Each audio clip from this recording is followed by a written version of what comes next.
Hello everyone, welcome back to my YouTube channel. मैं हूं professor Nilesh आनंदवानी और आज मैं आप लोगों को पढ़ाने वाला हूं न्यूरॉन। आज मैं स्पेशली आप लोगों को पढ़ाने वाला हूं नर्वस टिश्यू। और नर्वस टिश्यू में सबसे जो इम्पोर्टेंट टिश्यूज होते हैं वो होते हैं न्यूरॉन। मतलब जो सबसे इम्पोर्टेंट सेल्स होते हैं वो होते हैं neuron. So let's begin neuron और nervous tissue in detail.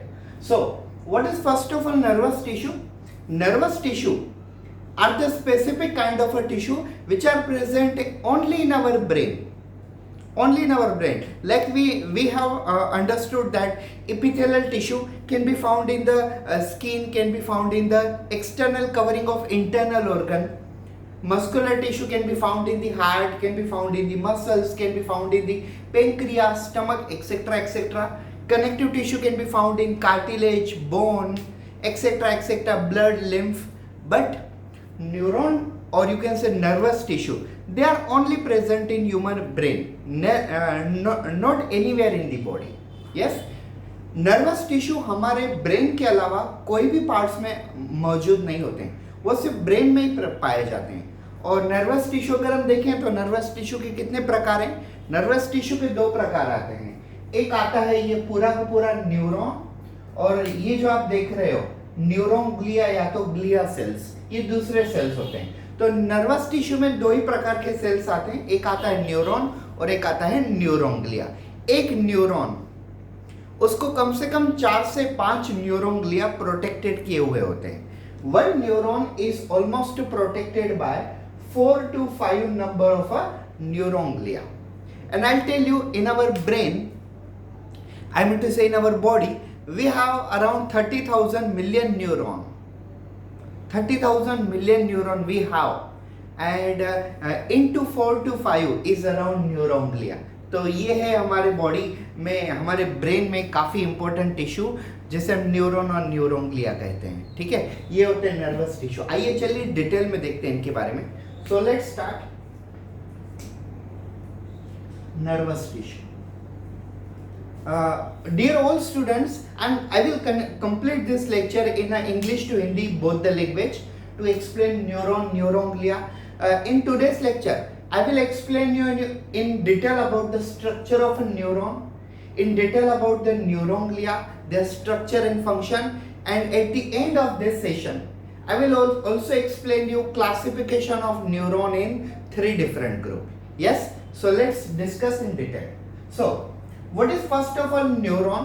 Neuron क्या होते हैं? हम अगर हम देखें तो नर्वस टिश्यू में जनरली 2 प्रकार के सेल्स होते हैं, एक होता है न्यूरॉन और एक होता है न्यूरोंग्लिया। तो पहले हम न्यूरॉन के बारे में डिस्कस करते हैं। So what is neuron? Neuron is a highly excitable cells of our brain.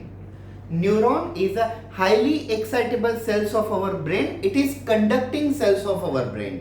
What is it is conducting? It is conducting sense from organ to the brain, and as well as it is replying from brain to organ. Neuron क्या है?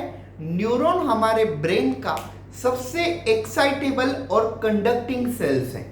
Excitable मतलब काफी ज्यादा sensitive है, और conducting है मतलब ये क्या करता है, हमारे बॉडी के ऑर्गन से मैसेज को ब्रेन तक लेके जाता है और ब्रेन से ऑर्गन तक वापस रिप्लाई लेके आता है। तो ये होते हैं न्यूरॉन। ठीक है, ये होते हैं neuron.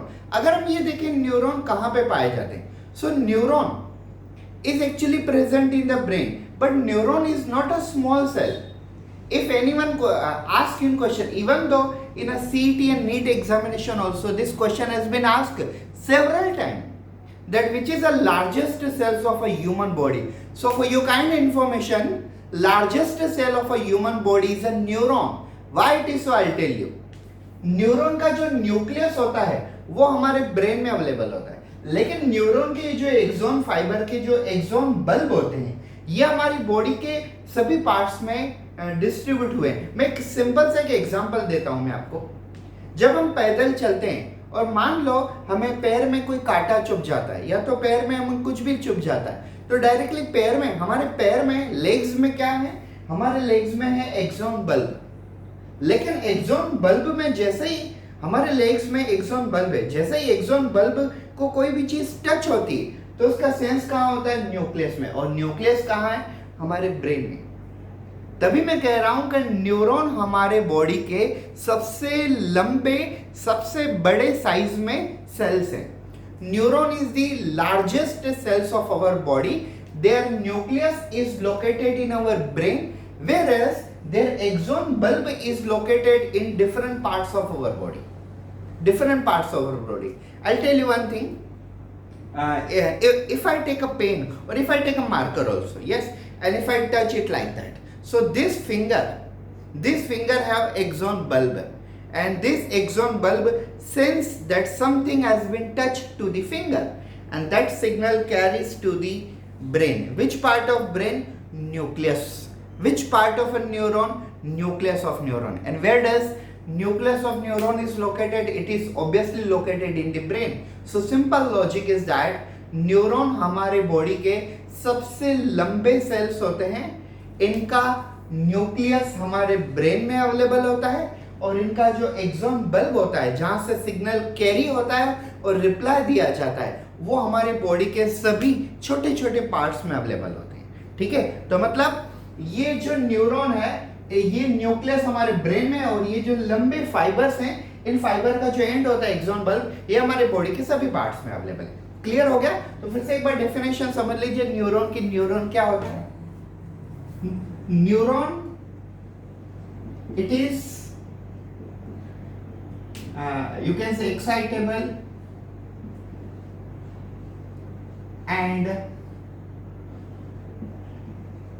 conducting cells of our body which conduct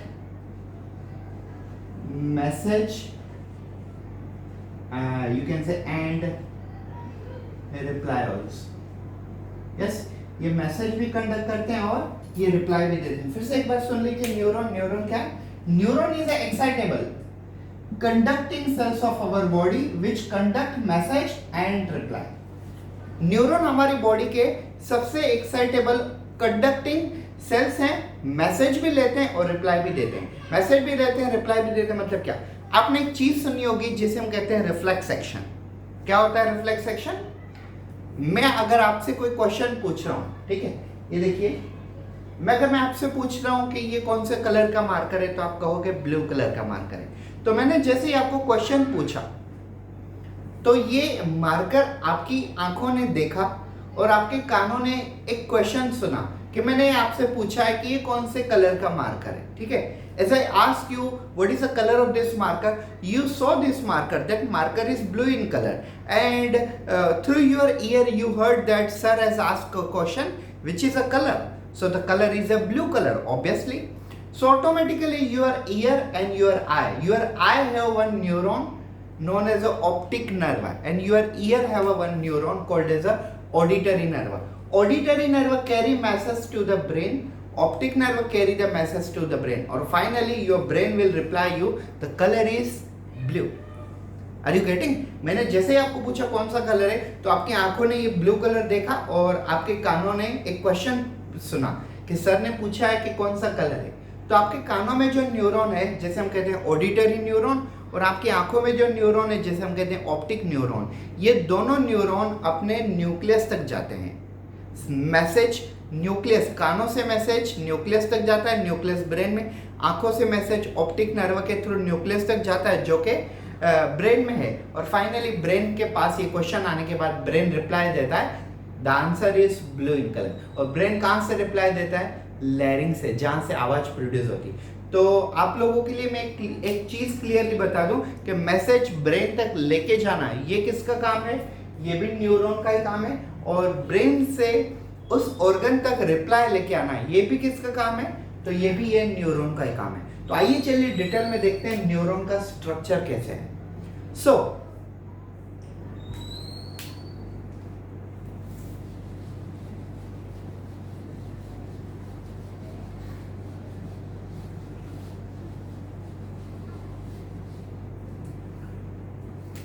So neuron is looking like this.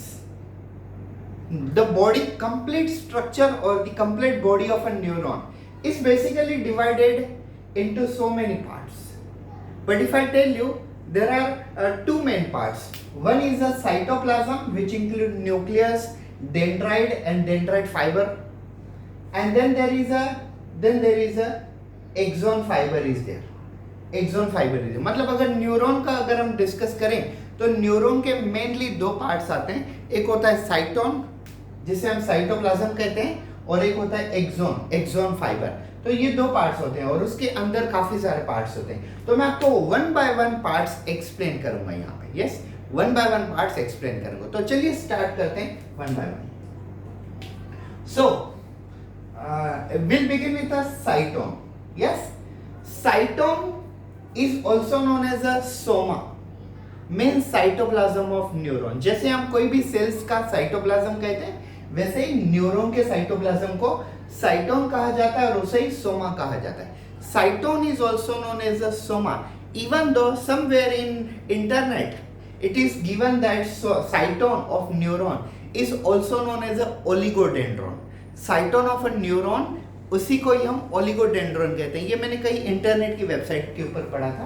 तो आप ये चीज ब्रेन में याद करके रख सकते हो कि कभी अगर ऐसा जनरल नॉलेज में भी पूछा जाता है cyton is also known as, वहां पे सोमा ऑप्शन नहीं होता है. अगर ओलिगोडेंड्रॉन होता है तो वो भी सही आंसर होगा. Yes, so cyton also known as a cytoplasm, soma और oligodendron. It is a cytoplasm of a neuron. It is a cytoplasm of neuron in which nucleus of neuron is located. Now where does cytone is located? If a nucleus of neuron is located in the brain, obviously cytoplasm of neuron is also located in the brain. मैं आपको एक और चीज बता देना चाहूंगा कि cytoplasm के अंदर you can say Nils granules नाम के कोई ग्रेन्यूल होते हैं साइटोप्लाज्म के अंदर. ब्रेन के न्यूरॉन के साइटोप्लाज्म के अंदर निल्स ग्रेन्यूल नाम के ग्रेन्यूल्स होते हैं और ये ग्रेन्यूल प्रोटीन सिंथेसिस का काम करते हैं. ये ग्रेन्यूल प्रोटीन सिंथेसिस में एंगेज होते हैं. अब हम आते हैं न्यूक्लियस की तरफ. ठीक है, ये साइटोप्लाज्म हो गया हमारा. Nucleus, nucleus of a neuron is located at the centermost portion of a complete neuron, and this is located in the brain. It is responsible for receiving message as well as replying message. It is responsible for receiving question and replying answer. Now what kind of question, what kind of answer? As जैसे मैंने अभी आपको पूछा था कि ये कौन सा कलर है मार्कर का, तो कौन सा कलर है मार्कर का, ये है क्वेश्चन. और जब आप रिप्लाई देते हो, it is a bluish in colour, then it will be your reply, it will be your answer. So जैसे ही एक्सॉन बल्ब से मैसेज न्यूरॉन के न्यूक्लियस तक जाता है तो ये होता है क्वेश्चन जाना, मैसेज जाना, और जैसे ही वहां से न्यूक्लियस से लेके एक्सॉन बल्ब तक रिप्लाई आता है, that will be answer one kind of. And nucleus of neuron is located in the brain. Clear? Now for your kind information, neuron के न्यूक्लियस में से साइड में से जो ब्रांचेस निकलते हैं, इन ब्रांचेस को हम कहते हैं dendron. What is dendron? Dendrons are nothing but the side branches which are coming from the cytoplasm, neuron के साइटोप्लाज्म में से कुछ ब्रांचेस निकलते हैं, इन ब्रांचेस को हम कहते हैं dendron. And what are the function of dendron? From the dendron several fibers are produced. These fibers are simply called it as a dendrite fibers. These fibers are simply called it as a dendrite fiber. अब क्या होते हैं ये dendrite fiber? Remember, dendrons are the side branches coming from the cytoplasm of neuron, and from the dendron there are so many fibers are produced. These fibers are generally called it as a dendrite fibers. These dendrite fibers are very important during the process of synapses. आपने शायद ये word सुना होगा synapses. मैं आपको बताता हूं क्या होता है synapses. See, when one neuron is not properly conducting message, then this neuron can share the message to the nearby neuron. through their dendrite fiber. This mechanism of transmission of signal from one neuron to another neuron via dendrite fiber, this process is called synapses. और जब ये दो neuron के dendrite fibre आपस में मिल जाते हैं, वहां पे एक हार्मोन प्रोड्यूस होता है जिसे हम कहते हैं neurotransmitter hormone. Example is acetylcholine. तो एक न्यूरॉन दूसरे न्यूरॉन को मैसेज ट्रांसफर कर सकता है via neurotransmitter called acetylcholine, and this process is called synapses.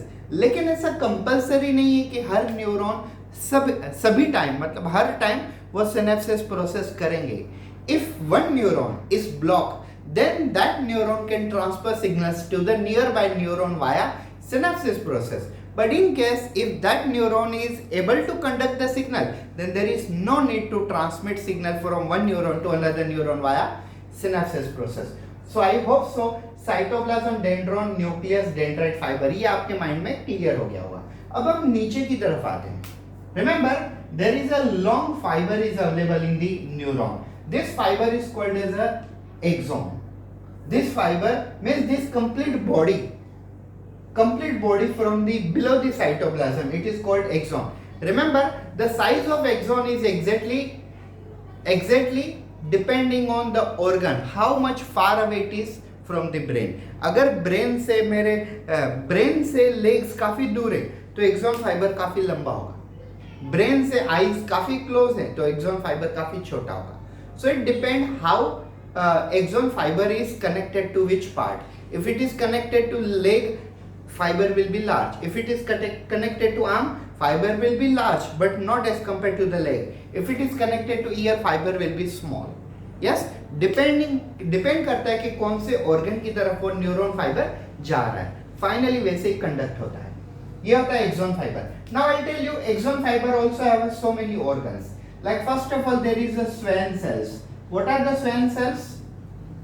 Keep it in mind. काफी लोग है ना मिसअंडरस्टैंड कर लेते हैं टीचिंग करते समय. अगर कोई टीचर Schwann cell नहीं पढ़ा रहा है, डायरेक्ट myelin sheath पढ़ा रहा है, तो शायद वो गलत कर रहा है. उन्होंने ऐसा करना ही नहीं चाहिए. पहले Schwann cell पढ़ाना चाहिए. तो पहले Schwann cell समझ लीजिए, फिर myelin sheath समझ लेना.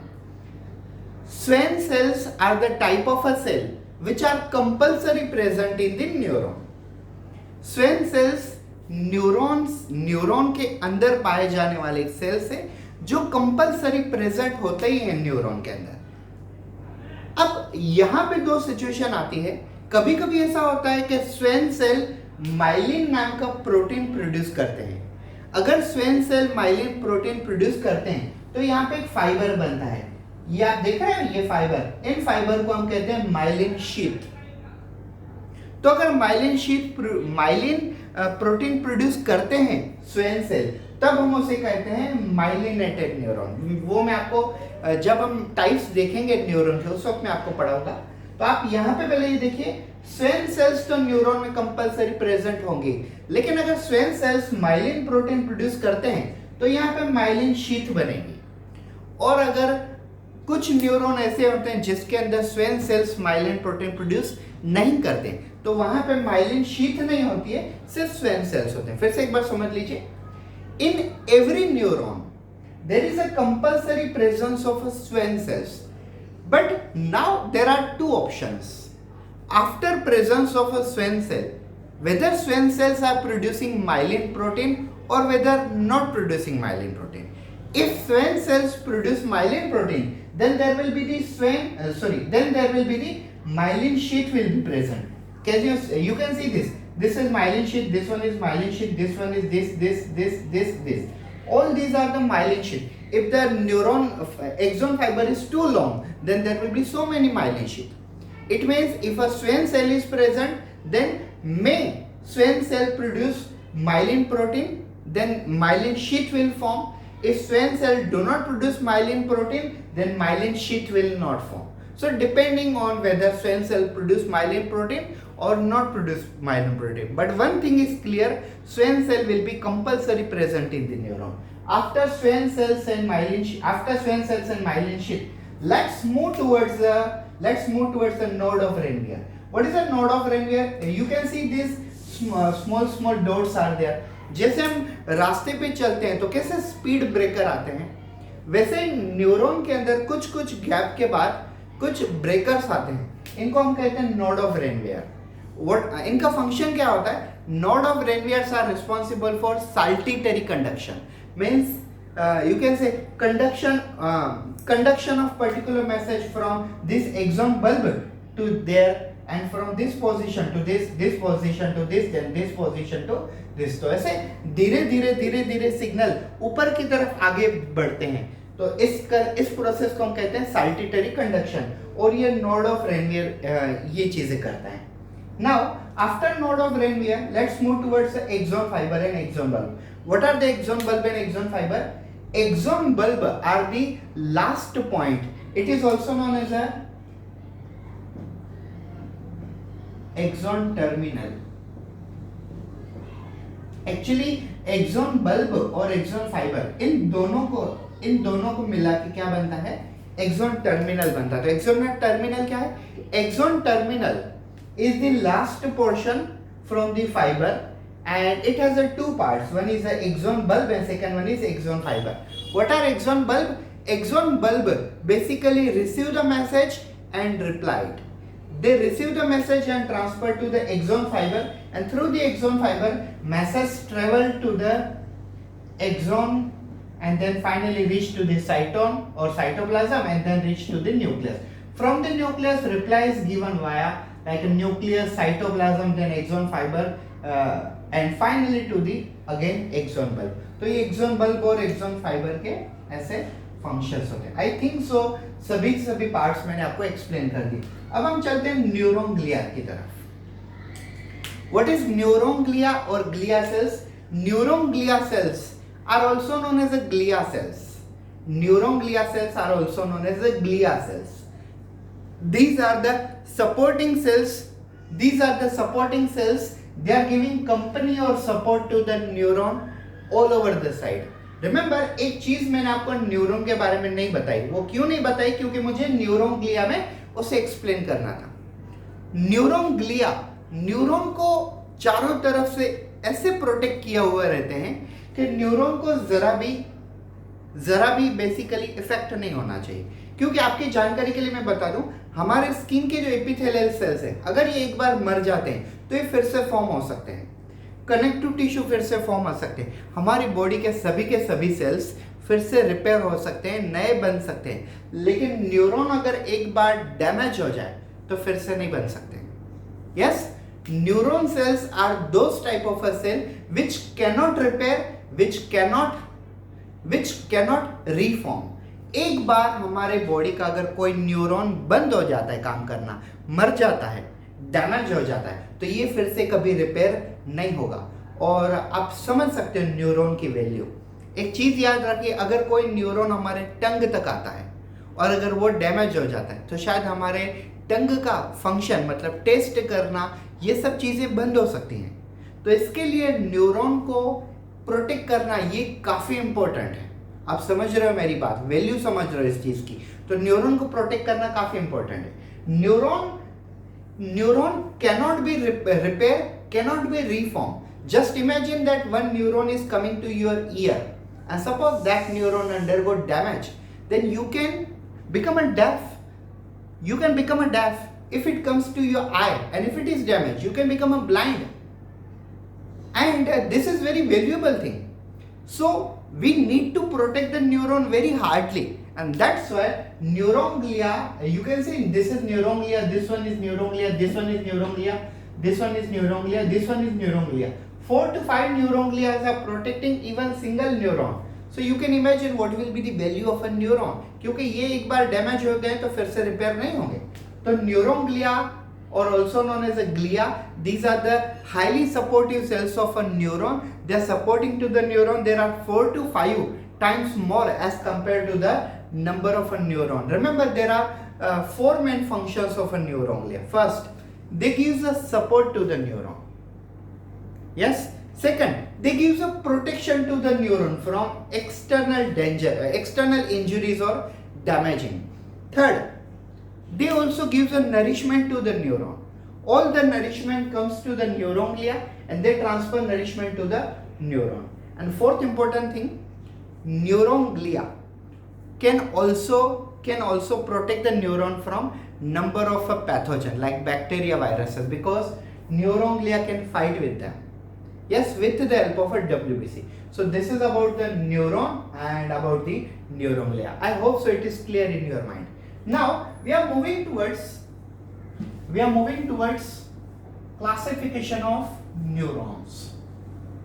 Yes, classification of neurons.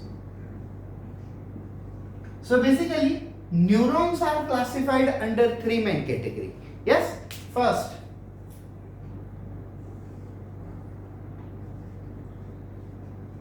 according to myelin sheath. Second, according to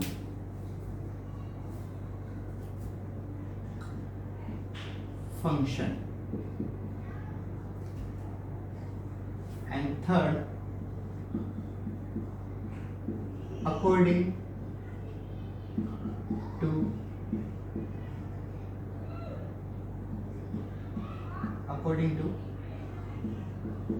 origin. Yes, so now neurons are basically classified into three main categories. First, according to the myelin sheath, second according to the function, third according to the origin. So let's start with the first. जैसे मैंने आपको कहा कि स्वेन sales सभी neuron में present होते हैं, लेकिन ये कंपलसरी नहीं है कि स्वेन सेल्स माइलिन प्रोटीन प्रोड्यूस करेंगे. वो माइलिन प्रोटीन प्रोड्यूस कर सकते हैं, वो माइलिन प्रोटीन नहीं भी प्रोड्यूस कर सकते हैं. तो अगर माइलिन प्रोटीन प्रोड्यूस करते हैं तो उसे हम क्या कहेंगे? माइलिनेटेड न्यूरॉन, और इसे ही हम कहते हैं मेड्यूलेटेड न्यूरॉन. ठीक है, लेकिन अगर माइलिन प्रोटीन प्रोड्यूस नहीं करते हैं तो उसे हम क्या कहेंगे? Non myelinated neuron, and also known as non-medulated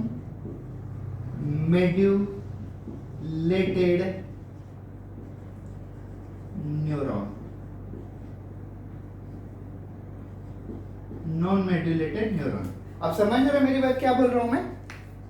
See, as I told you, every neuron basically contains Schwann cells, but Schwann cells may produce myelin protein. If Schwann cells produce myelin protein, then such neuron are called myelinated neuron, also known as medulated neuron.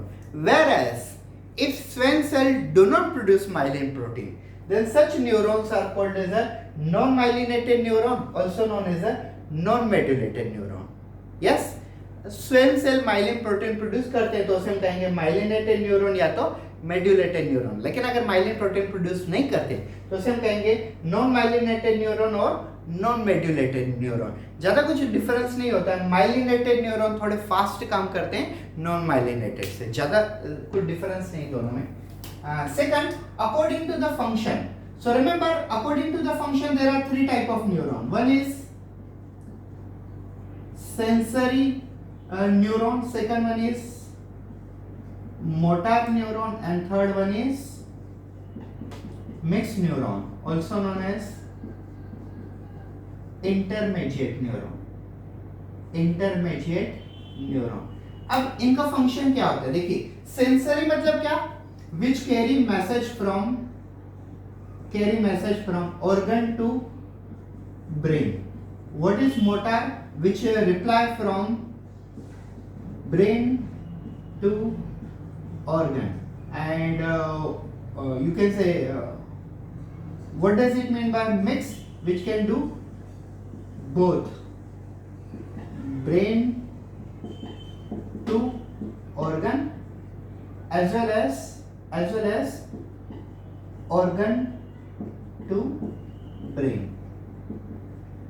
अब आप ये वाली सुन लीजिए. सी, जैसे मैं यहाँ पे touch कर रहा हूँ तो मैसेज फिंगर से लेके ब्रेन तक जा रहा है, तो इसे हम क्या कहेंगे? Sensory neuron which carry message from organ to brain. और जब ब्रेन इस फिंगर को रिप्लाई देगा तो इसे हम क्या कहेंगे?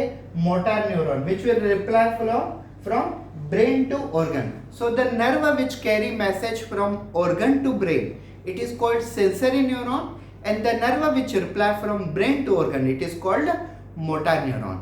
आप समझ रहे हो मेरी बात? मैं क्या पढ़ा रहा हूँ? देखो, मैंने अब आपको क्वेश्चन पूछा, आप समझ रहे हो तो आपने मन में रिप्लाई दिया होगा, या तो मुझे अब हम बेसिकली ऑनलाइन पढ़ा रहे तो मैं आपका रिप्लाई नहीं देख पा रहा हूँ यूट्यूब के थ्रू, लेकिन I hope so if I am asking you are you getting, then you are replying yes we are getting.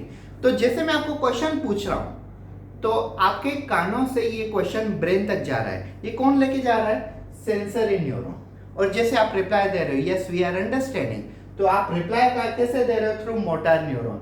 आपके मोटर न्यूरॉन आपको बोल रहे हैं कि आप रिप्लाई दो. So sense is carrying via sensory neuron and reply is getting via motor neuron. Sense is carried by sensory neuron and reply is getting via motor neuron.